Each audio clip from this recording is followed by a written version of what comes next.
Ya ini betul, saya dulu mengkaji sama Gus Zofur seperti beliau tadi cerita. Di antara kegiatan beliau kalau malam belajar usul fikih, kita belajar bareng-bareng.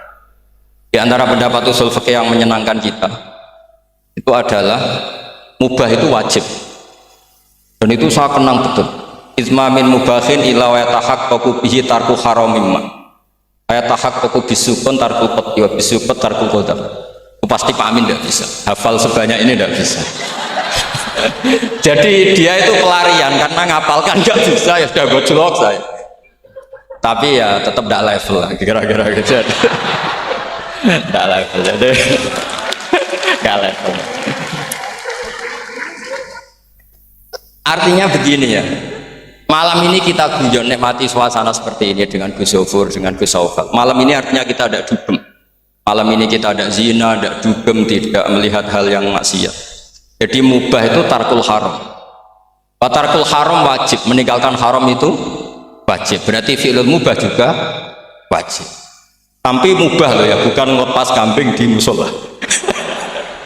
Kalau itu tidak wajib ya tidak mubah, haram.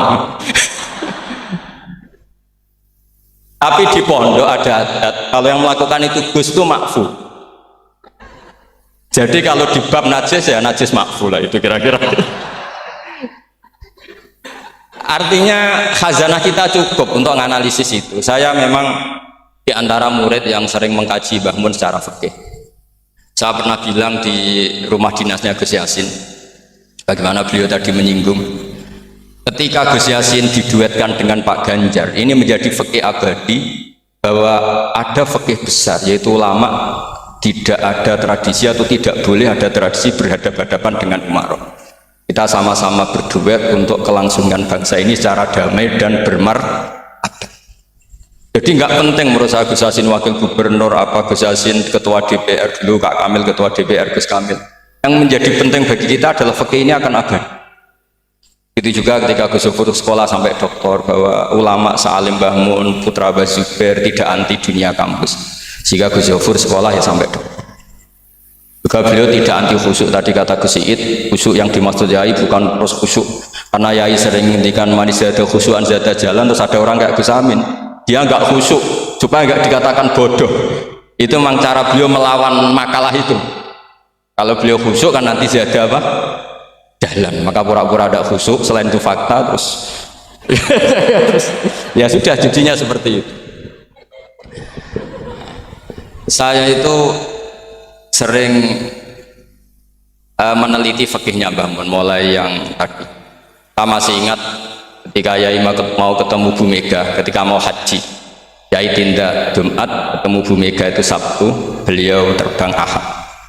Di antara yang dihentikan ke santri-santri, kira-kira gini maknanya, besok saya ketemu Ibu Mega dan ini bagus supaya Indonesia damai karena ulama dan umaroknya. Ini satu kombinasi antara nasionalis dan religius. Beliau itu paling menghindari kalau Indonesia chaos, kemudian ada dosa yang dulu batu. Kalau chaos itu mungkin potensinya saling bunuh, saling apa. Sehingga ketika melihat Mbah Mun ketemu Mega itu pikiran pertama saya adalah safkut bima, jangan sampai terjadi. Karena biatan pertama Al-Quran adalah wa itakhadna mitsaqakum la tasfikuna dima'akum. Dan itu beliau melakukan itu dengan cara yang sangat elegan. Ketemu orang yang benar-benar jadi aktor di Indonesia. Siapa yang nggak ngerti Mbah Mun aktor penting dalam perjalanan agama di Indonesia. Mega sebagai simbol nasional. Beliau dengan besar hati ketemu, dan itu kita membaca fikih sebagai bentuk diknan lidima'il muslimin, upaya supaya Indonesia itu damai baik-baik saja. Saya tentu belajar banyak dari Gus Zofur ketika menafsirkan kenapa Al-Barjanji itu menjadi mujad. Kata Gus Zofur, padahal karangan Al-Barjanji itu tidak besar-besar kayak Sayyid Zabidi yang ngarang. Karena ketika negara lain bingung ya, kata beliau bingung menemukan format Islam, masih perang mencari bentuk ini Sunni atau apa, ribet perang. Indonesia itu terbangan gitu. Betapa indahnya Indonesia, serasa perang terbangan gitu. Ya ini gejolak-gejolokan, ya rileks santai. Sampai saya tidak tahu ini kiai dari mana. Makanya ini sekaligus untuk mahasiswa baru, terminan dosen Anda ya, mulai yang waras kayak Gus Zofur sampai yang kewarasannya kita tidak tahu tapi ya waras. Yaitu tadi Gus Zofur menambahkan Aminoto Setio Garwo. Saya tidak tahu itu tambahnya Gus Zofur apa ada di aktenya, nggak tahu saya. Tapi saya kenal Gus Amin itu lama sekali. Jadi saya tidak perlu cerita kalau beliau pernah ngaji saya karena nanti kasihan. Saya tidak perlu cerita itu karena saksinya lebih banyak beliau ngaji saya ketimbang saya ngaji beliau. Tapi itu cara beliau punya harga diri, ya monggo itu kalau saya terima dengan lapang dada. Jadi beliau orang kedua setelah Mbah Nawawi yang ngaku saya sebagai muridnya. Tapi saya mau cerita yang agak serius, ini 5 menit tentang fikihnya Mbah Mun. Tadi Gus Said bilang termasuk yang tahu banyak tentang karangan Mbah Mun termasuk tentu saya, selain santri-santri yang saya pernah ditanya Mbah Mun ketika film Masjidin Nabawi, ditanya, nah apa kowe Mbak Gofur kok ngotot aku seneng nulis.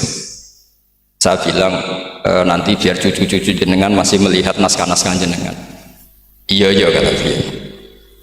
Saya masih ingat dawuh Imam Syafi'i, al-laits afqahu min Malik illa annahu daya'ahu ashab. Sebetulnya Imam Les itu lebih ahli fikih ketimbang Imam Malik. Padahal Imam Syafi'i itu muridnya Imam Malik, tapi fil fikih muji Imam Les. Al-laits afqahu min Malik illa annahu daya'ahu ashab. Tapi sayangnya Imam Les ini murid-muridnya nggak ada yang benar. Karena tulisan-tulisan Imam Les ini tidak ditadwin, tidak dimudawwah. Maka kita tidak ingin Mbah Mun yang kita idolakan, kita gurukan, kemudian bukunya tidak mudawwah. Sehingga saya, utamanya tentu putra-putra beliau, mulai dari Gus Subab, Gus Najih semuanya, termasuk Gus Zofur, itu sangat menginginkan beliau itu memang mentadwin itu. Saya beri contoh misalnya begini, kepandaian Imam Les dibanding Imam Malik. Imam Malik ketika ditanya apa saja, sok ahli Madinah. Juga kailu ahli Madinah, semuanya bilang ahli Madinah. Alasannya beliau Madinah adalah muhajirul Rasulillah, tempat hijrahnya Rasulullah SAW. Dan itu nggak ada yang memungkiri. Tapi ketika Imam Les mulai mengirimi surat ke Imam Malik, itu ditulis Sayyid Muhammad di Syariatul wal Khalidah. Itu beliau, oke, Anda orang alim, saya ngakui Anda alim gini-gini. Tapi Anda ada yang lupa bahwa ashabu Rasulillah tafarraqu bil buldan. Ashabnya Nabi ini kemana-mana. Di Irak, di situ ada Sayyidina Ali, hidup di Najaf, diikuti oleh Abdul bin Mas'ud. Di Mesir ada Abdul bin Amr bin As, ada Amr bin As malah. Di Mekah ada ini. Dan semua mereka ini menciptakan satu kultur, dan kultur itu tidak sejengkal pun beda dengan yang ditanamkan Rasulullah SAW. Maka tidak bisa dikatakan kalau kultur itu harus kulturnya orang Madinah.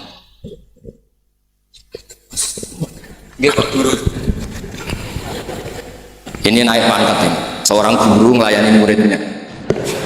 Ini juga cara beliau untuk mengalahkan saya di dunia wali. Jadi makanya pura-pura tawadhu. Nah, al-laits afqahu min Malik. Beliau punya sekian contoh bahwa orang Irak itu tidak kalah kerennya lah kira-kira gitu, tentang ukuran-ukuran sok, karena Sayyidina Ali di situ juga menciptakan kultur. Begitu juga Amr bin As dan beberapa sahabat yang tafarraqu fil buldan. Bahkan sesuai dunia yang saya tekuni termasuk ilmu qiraah, as-sakhul qiraati sanadan itu adalah Asim. Padahal Asim ini qari'un kufiyun. Kenapa? Karena setelah Imam Asim ada Abi Abdullah Abdurrahman As-Sulami, setelah itu Sayyidina Ali. Karena Sayyidina Ali sakanal Irak atau sakanan Najaf kalau istilah modern. Sehingga Imam Syafi'i ngetikan al-laits afqahu min Malik illa annahu daya'ahu ashabu. Barokahnya Mbah Mun menulis misalnya al-ulama al-mujaddidun yang sering dibaca Gus Zofur, juga saya di beberapa pertemuan alumni.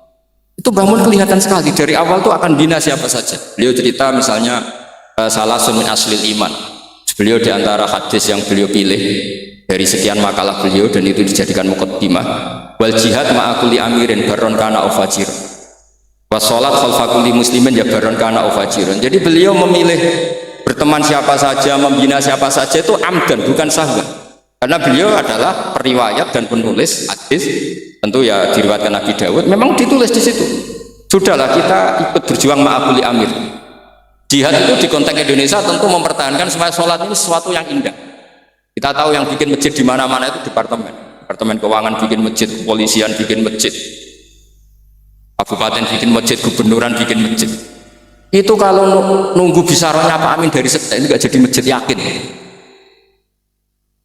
Untuk rokoknya saja mungkin pas-pasan. Tapi barokahnya kita berjuang ma'al kulli amir. Para umarok dibina, beberapa kiai mulai zaman Mbah Hasyim sampai belum Mbah Hasyim ya bina Pak Karno. Sampai era Mbah Mun, akhir-akhir Pak Harto juga beliau pernah ditimbali di istana, sampai Pak SBY, sampai Pak Jokowi. Sehingga aura keislaman itu ada di mana-mana. Departemen berkebutuhan ngaji. Bahkan Gus Zofur pernah cerita, saya pernah beliau diundang di kantor pusat PD untuk ngaji. Gak kebayang. Pertama Gus Yassin daftar di KPU yang ditanyakan Bang, gue tenang mau ngimami sholat sampai Pak Ganjar. Nggih, Mbah Mun seneng sekali. Dan kira senengnya Mbah Mun karena jabatan seneng.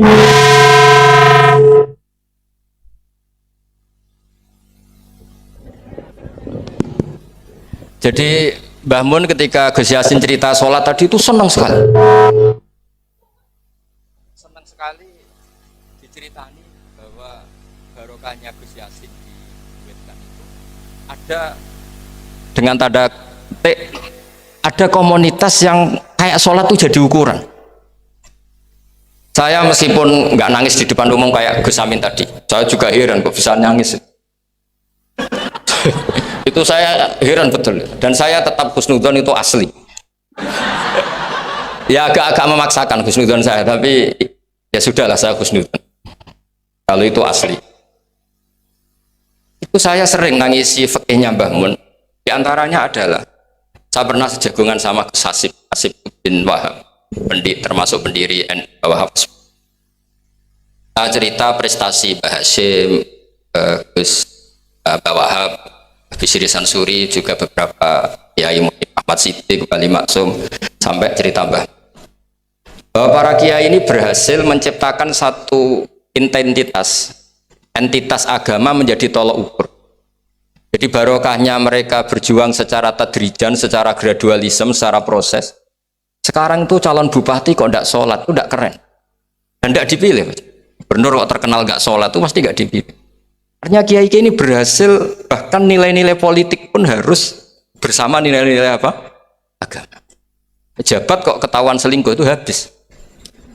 Artinya nilai-nilai yang menurut agama mungkar, satu hal yang buruk, itu juga buruk di perspektif politik Indonesia. Jadi kayak, dan itu tanpa bikin negara ini terus kayak jadi negara Islam. Kurang apanya coba istihad guru-guru kita yang luar biasa. Saya pikir sampai di sini aja, nanti moderator biar balas saya supaya saya lebih madlum lagi. Semakin madlum semakin derajat saya akan naik. Dan monggo Gus Amin kalau mau memadlumi saya persilahkan, karena saya ini kan apa ya, sudah terlalu kuat lah, kayaknya nggak ngefek. Tapi monggo lah, kalau artinya ini sekali-kali saya ngomong serius. Jadi dulu nyuwun sewu, kita pengajian saja harus lapor, harus izin, bahkan ada istilah SIM, surat izin apa mubalek ya dulu. Namanya juga SIM.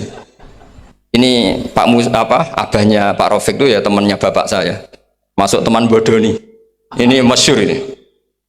Ibunya Pak Rafiq ini nggak pernah masak enak, kecuali ada tamu. Akhirnya kerjasama sama bapak sama Mbah Mun, kalau Jumat pagi disuruh ke situ. Terus Mbah Musa ini abahnya ini, Bu, enggak apa ono Kiai Nur Salim ono Mbah Mun masak, iya, terus masak enak, terus bapaknya ikut makan enak itu.